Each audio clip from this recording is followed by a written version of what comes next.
News India पर अपड़ू उत्तराखंड देख रहे हैं आप। आपके साथ में हूं मीनाक्षी रजत। अपड़ू उत्तराखंड में आपको दिखाएंगे उत्तराखंड की तमाम खबरें। शुरुआत कर लेते हैं। चंपावत विधानसभा के लिए 2 दिन बाद वोट डाले जाएंगे। मतदान से पहले सीएम पुष्कर सिंह धामी ने चंपावत के लोगों से 100% मतदान की अपील भी की है। उन्होंने चंपावत के लोगों को देवतुल्य बताते हुए कहा है कि वो लोगों के समर्थन के लिए उनसे सीधे मिल रहे हैं। देखें। पदाधिकारीगण, हमारे बूथों के अध्यक्ष, हमारे पन्ना प्रमुख, हमारे मंडल के पदाधिकारी, सभी लोग आम जनता से, सामान्य जनता से, चंपावत विधानसभा की देवतुल्य जनता से उनके मत के लिए, समर्थन के लिए जा रहे हैं। और मैं स्वयं भी जा रहा हूं। मैं कोशिश कर रहा हूं कि हर एक मतदाता से मैं रूबरू हूं, हर एक मतदाता से मिलूं और सबसे निवेदन कर रहा हूं कि 31 मई के दिन को मतदान उत्सव के दिवस के रूप में मनाएं और 100% मतदान के लिए बाहर आएँ।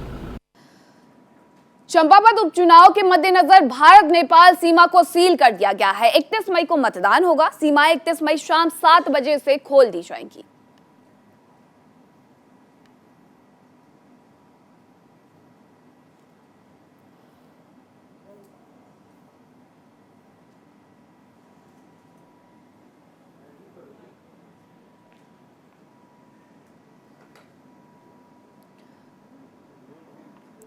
अधिक जानकारी के साथ हमारे सहयोगी रोहित विक्रम सिंह जुड़ गए हैं। रोहित, 31 तारीख को यहां पर मतदान होने वाले हैं। ऐसे में मुख्यमंत्री ने सभी से 100% वोट की अपील भी की है और इतना ही नहीं, उन्होंने वहां पे वासियों को सीधे तौर पर देवतुल्य भी बता दिया है, चंपावत वासियों को।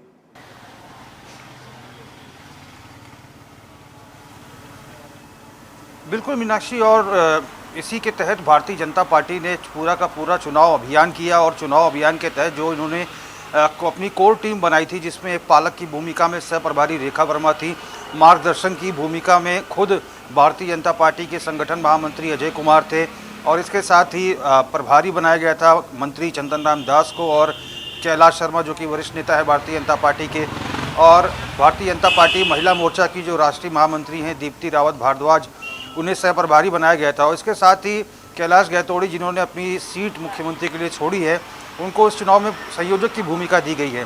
और इसी के तहत क्योंकि भारतीय जनता पार्टी का जो चुनावी एक तरह से रोड मैप रहता है या फिर उनका चुनावी जो गणित रहती है वो बिल्कुल सदी हुए तरीके से चुनाव में जाते हैं। और इसके तहत जो भारतीय जनता पार्टी के जो जितने भी बूथ पालक हैं, इनको बाकायदा ट्रेनिंग दी जाती है और इसके साथ ही इनका जो बूथ स्तर का कार्यकर्ता है वो ज़मीन पर उतरता है।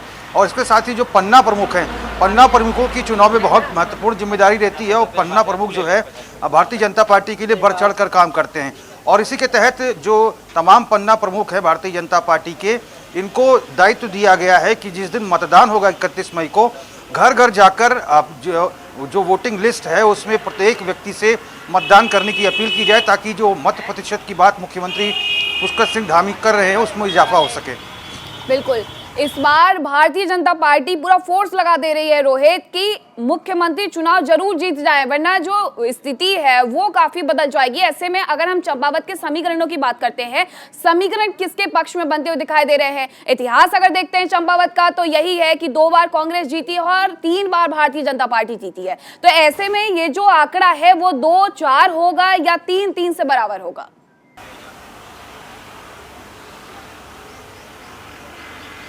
देखिए, जहां तक कांग्रेस की अगर बात है तो कांग्रेस मुख्यमंत्री पुष्कर सिंह धामी को पैराशूट उम्मीदवार बता रही है। चूंकि उनकी जो परंपरागत जो सीट रही है वो खटीमा रही है, वो खटीमा से ही चुनाव लड़ते रहे हैं, लेकिन इस बार चंपावत में उपचुनाव में वो जा रहे हैं। और इसके उलट अगर हम कांग्रेस की बात करें तो कांग्रेस की जो वहाँ की ग्रास रूट की नेता है निर्मला गहतोड़ी, कांग्रेस ने उनको प्रत्याशी बनाया है और वो AICC की सदस्य भी रह चुकी है, राज्य मंत्री का दर्जा भी रह चुका है जब कांग्रेस की सरकार थी। और कहीं ना कहीं उनकी जो पूरी की पूरी राजनीतिक ज़मीन है निर्मला गहतोड़ी की, वो चंपावत के ही इर्द गिर्द रही है। तो मुकाबला कांटे का हो सकता है क्योंकि मुख्यमंत्री के लिए बेहद नई सीट है, लेकिन प्लस पॉइंट ये है कि कैलाश गहतोड़ी चूँकि चुनाव जीत कर चंपावत से आए हैं, ऐसे में वो भारतीय जनता पार्टी के ही सदस्य हैं और चुनाव में संयोजक की भूमिका है। तो पल्ला अगर बात करें तो चूँकि रूलिंग पार्टी का कोई भी उपचुनाव होता है तो अमूमन रूलिंग पार्टी का कैंडिडेट चुनाव जीतता है और यहाँ पर मुख्यमंत्री पुष्कर सिंह धामी खुद प्रत्याशी हैं, तो ये भारतीय जनता पार्टी के लिए प्लस पॉइंट है। और बीजेपी की पूरी कोर टीम चंपावत में मौजूद हैं। तमाम जो कैबिनेट मंत्री है वो चंपावत में मौजूद रहे, इस वक्त वो चंपावत में मौजूद हैं और कहीं ना कहीं जी रोहित, ऐसे में भारत नेपाल सीमा को भी बंद कर दिया गया है, क्या वजह रही और क्या व्यवस्थाएं की गई हैं इसको लेकर के, क्योंकि चंपावत की जो सीमाएं हैं वो सीधे नेपाल से जुड़ती हैं।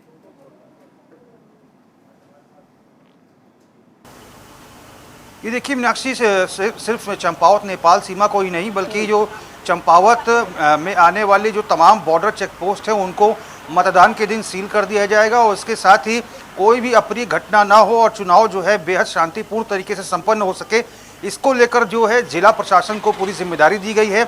मुख्य निर्वाचन अधिकारी ने साफ तौर पर बताया है कि चूंकि जो जिलाधिकारी होते हैं वही जिला निर्वाचन अधिकारी होते हैं चुनाव में, तो ऐसे में जिलाधिकारी की तरफ से पूरी मुकम्मल व्यवस्था की गई है। पुलिस प्रशासन की अगर बात करें तो चप्पे चप्पे पर पूरी निगरानी रखी जाएगी और पूरा प्रयास होगा कि चंपावत का उपचुनाव सकुशल संपन्न हो सके। जी बहुत शुक्रिया रोहित आपका तमाम जानकारी के लिए। और उत्तराखंड विधानसभा का बजट सत्र आगे बढ़ने की खबर लगातार आ रही है। गैरसैंण में 7 जून से 14 जून तक बजट सत्र होना है, लेकिन इसमें 10 जून को होने वाला राज्यसभा चुनाव सरकार के सामने सबसे बड़ी चुनौती बना हुआ है, क्योंकि राज्यसभा चुनाव के लिए देहरादून विधानसभा में ही वोटिंग होनी है। ऐसे में अभी तक राज्य सरकार ने सत्र को लेकर कोई अंतिम फैसला नहीं लिया है।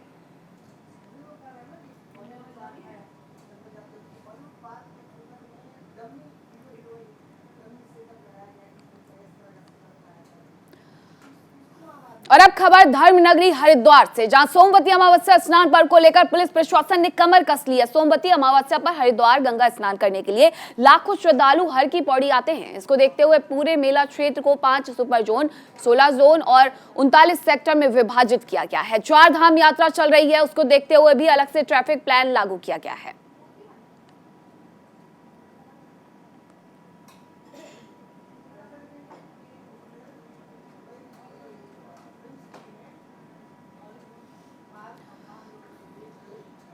और मेरे साथ में सहयोगी संजय पुंडीर हरिद्वार से जुड़ गए हैं। संजय, जिस तरीके से लगातार ये देखा गया है कि कोई भी स्नान हो और खासकर जब अमावस्या का स्नान होता है, सोमवती अमावस्या का स्नान होता है, तो ऐसे में भीड़ काफी बढ़ जाती है। क्या कुछ व्यवस्थाएं की गई हैं यहाँ पर?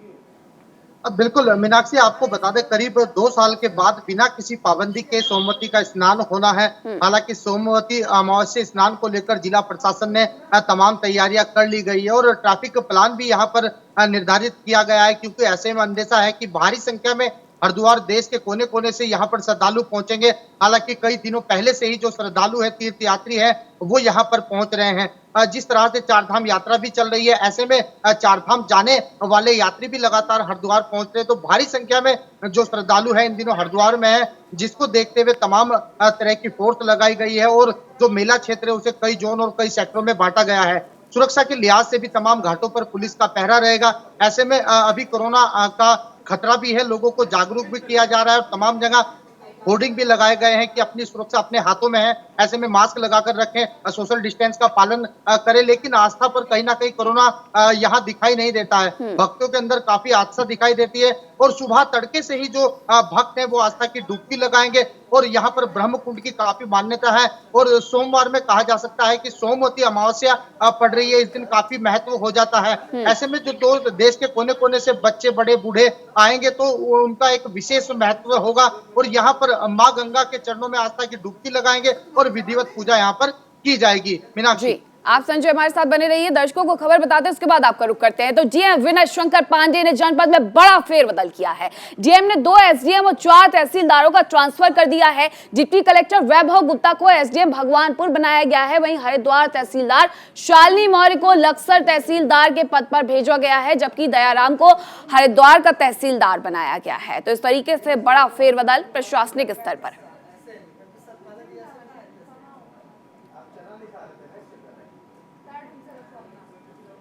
संजय, देखिए यहाँ पर बड़ा प्रशासनिक फेरबदल किया गया है। जरूरत क्या पड़ी और क्या किसी ने ऐसी शिकायत की थी जिसके बाद ये प्रतिक्रिया सामने आई है कि फेरबदल किया गया है, या फिर ये रूटीन था? देखिए, आपको बता दें जिलाधिकारी विनय शंकर पांडे ने एक बड़ा फेरबदल किया है। हालांकि हरिद्वार तहसील में शालिनी मौर्य को लखतर तहसील की जिम्मेदारी दी है, वहीं तीरथ सिंह रावत को भगवानपुर तहसील मिली है। कहा जा सकता है कि रूटीन भी कहा जा सकता है। और बीते दिनों से जिस तरह से लगातार ही तहसील क्षेत्रों में अवैध खनन की शिकायत मिल रही थी, इसी को देखते हुए लगातार विनय शंकर पांडे सक्रिय थे और समय समय पर निरीक्षण भी कर रहे थे, जिसके बाद आज एक बड़ा फेरबदल किया है। कहा जा सकता है कि अब नए कार्यभार संभालने के बाद ही आगे के कार्य किए जाएंगे। मीनाक्षी, बहुत शुक्रिया संजय आपका तमाम जानकारी के लिए। और अब बात करेंगे यूनिफॉर्म सिविल कोड की। कमेटी को लेकर के उत्तराखंड सरकार ने अमली जामा पहना दिया है। मुख्यमंत्री धामी के अनुमोदन के बाद अपर सचिव गृह रिदिम अग्रवाल ने कमेटी के गठन को लेकर आदेश जारी कर दिया है। आपको बता दें कि मुख्यमंत्री धामी पहले ही कह चुके हैं कि चुनाव के समय बीजेपी ने अपने संकल्प पत्र में यूनिफॉर्म सिविल कोड लागू करने का संकल्प लिया था, जिसे सरकार अब पूरा कर रही है।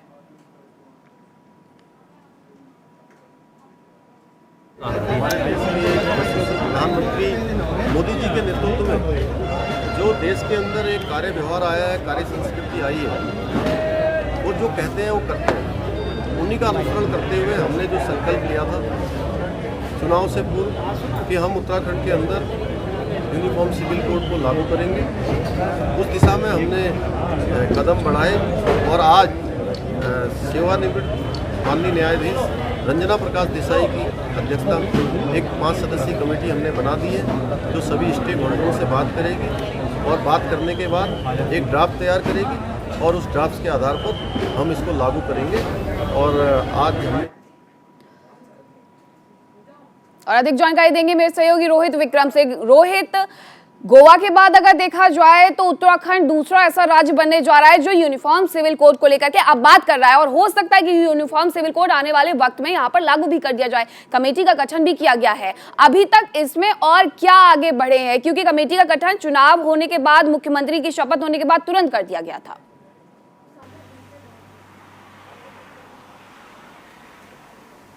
जी देखिए मीनाक्षी, यूनिफॉर्म सिविल कोड प्रदेश में लागू करने का जो फरमान है और एक तरह से जो निर्णय है, और इस बात को मुख्यमंत्री पुष्कर सिंह धामी ने 2022 के विधानसभा चुनाव से पहले 12 अप्रैल को इसकी बात कही थी यूनिफॉर्म सिविल कोड के गठन को लेकर।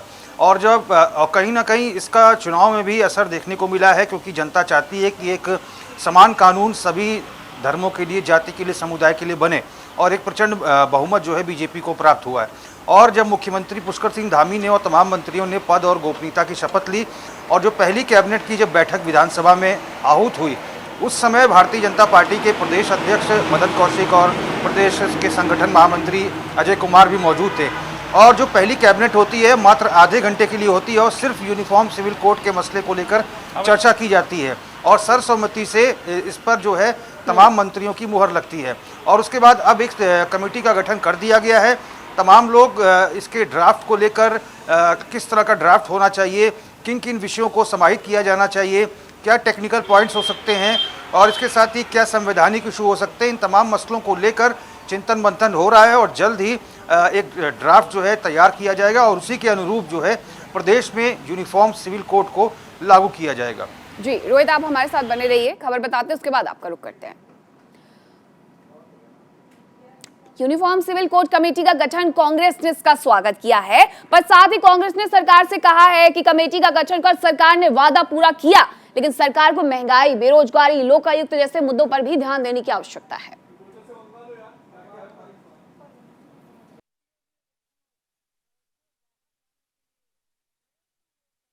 कॉमन सिविल कोड जो समान नागरिक आचार संहिता है, ये भारतीय जनता पार्टी का अपना एजेंडा है। जनसंघ के ज़माने से लोग कहते रहे 370 हटाएंगे, समान नागरिक संहिता लाएंगे, कुछ और काम करेंगे जो इनके अपने एजेंडे में है। ठीक है, आपकी बहुमत की सरकार है, आप ला सकते हैं, आप काम कर सकते हैं, लेकिन इसके अलावा भी जो मूलभूत काम है वो बहुत है काम है। आपने 5 साल पहले कहा था 100 दिन के अंदर लोकायुक्त लाएंगे, भ्रष्टाचार को ख़त्म करेंगे। कहाँ गया आपका लोकायुक्त? कहाँ गई आपकी बेरोजगारी में? आपने कहीं कोई काम नहीं किया।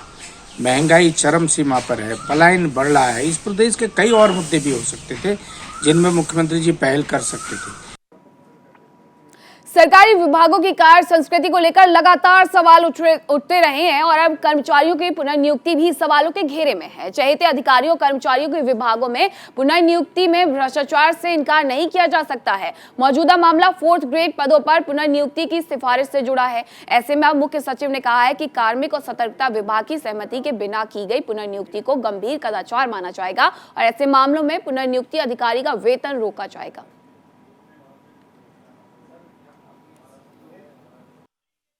मुझे लगता है कि जो आईसी हैं, जो रिटायर होने वाले हैं और उनकी जगह एक दूसरे अधिकारी ये कह रहे हैं कि इनके पदभार को मैं ग्रहण कर सकता हूं, उनके पास सारी योग्यता है जो उस पद के लिए चाहिए, तो उसके बाद भी जिस तरीके से अरविंद पांडे जी उनकी सिफारिश करते नजर आ रहे हैं धन सिंह रावत जी से कि उनके जो समय है उसका विस्तार किया जाए, ये अपने आप में कहीं ना कहीं दर्शा रहा है कि ये आपसी जो षड्यंत्र है और ये कहीं ना कहीं किसी स्कैम और भ्रष्टाचार की तरफ भी इशारा कर रहा है।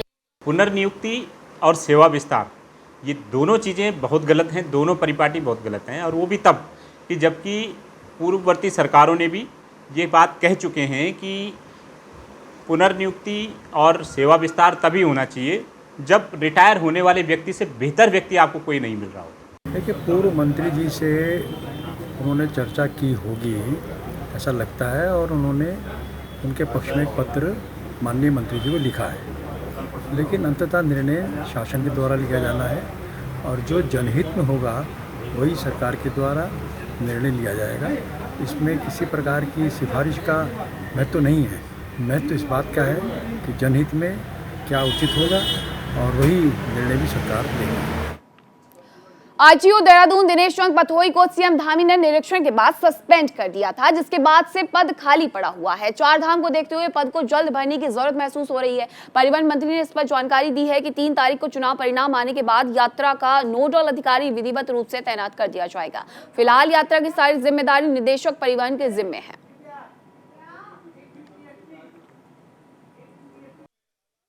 नहीं, ब्लड स्पॉट चिन्हित करने का काम कर रहे हैं, हम सीसी कैमरे लगाने का काम कर रहे हैं, हम अलग से हम टारगेट हमने किया है, नए नए पहल करने जा रहे हैं हम लोग।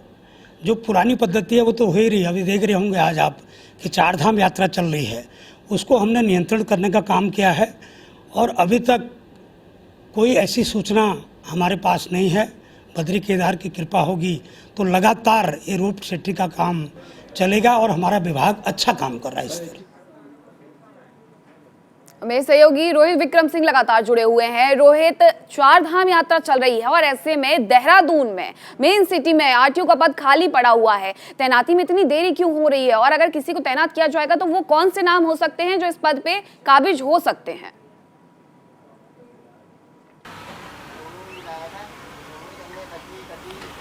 देखिए मीनाक्षी, चूंकि प्रदेश में 4 धाम यात्रा भी इस समय संचालित हो रही है और ऐसे में जो परिवहन विभाग है इसकी जो जिम्मेदारी है ये बहुत महत्वपूर्ण हो जाती है।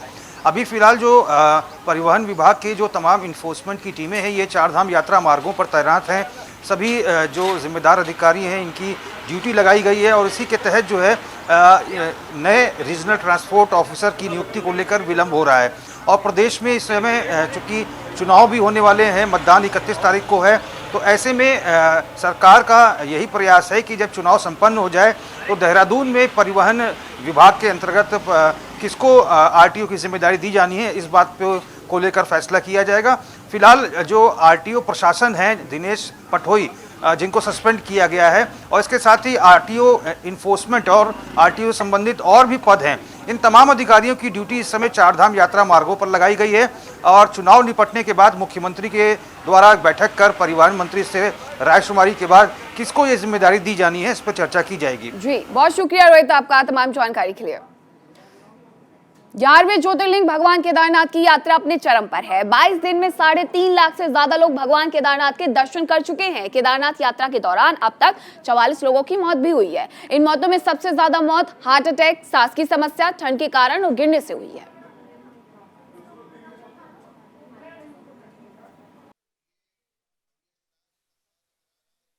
अभी तक केदारनाथ यात्रा में करीबन 3,60,000 श्रद्धालु दर्शन कर चुके हैं और आधी तिथि तक 44 यात्रियों की मृत्यु की सूचना है।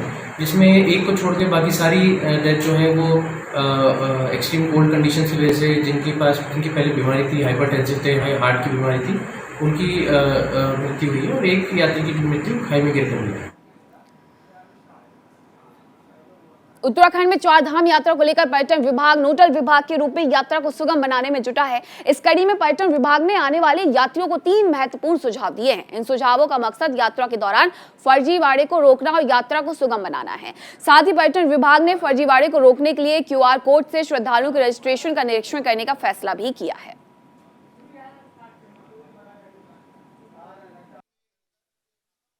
से हम लोग कल के अगर आपको आंकड़े बताना चाहूँ तो कल केदारनाथ में लगभग 14,500 लोगों ने दर्शन किए हुए थे। बद्रीनाथ में 22,000 लोगों द्वारा दर्शन किए गए थे। गंगोत्री में यह आंकड़ा 8,900 के करीब था और यमुनोत्री में यह आंकड़ा 7,200 के करीब था। हेमकुंड साहिब में, क्योंकि हेमकुंड साहिब के भी कपाट अभी खुल गए हैं, ये लगभग 1,500 के करीब आंकड़ा था। तो औसतन इसी दर से यात्री वहाँ पर दर्शन कर रहे हैं और कभी अगर वेदर की वजह से अगर कोई विघ्न पैदा हो जाता है तो उसके चलते स्टैगरिंग की जाती है स्थानीय प्रशासन द्वारा और उनको फिर स्टैगर्ड तरीके से या उनको फिर अगले दिन वहाँ पर अनुमानित करते हुए उनको अगले दिन वहाँ पर जाने के लिए कहा जाता है। खबर हरिद्वार से, जहां बदमाशों के हमले में पुलिस जवान को अपनी आंख गंवानी पड़ी है। जवान गश्त पर था जब इस पर हमला हुआ। हमला करने वाले बदमाशों की तलाश फिलहाल जारी है।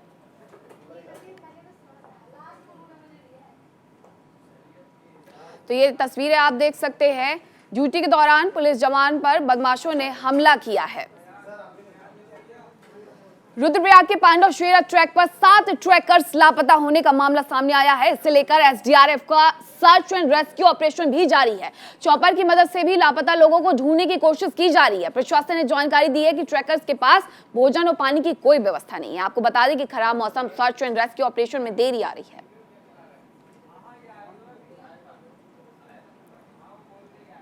और न्यूज इंडिया पर आप उत्तराखंड में मेरे साथ इतना ही। देखते रहिए न्यूज इंडिया। नमस्कार।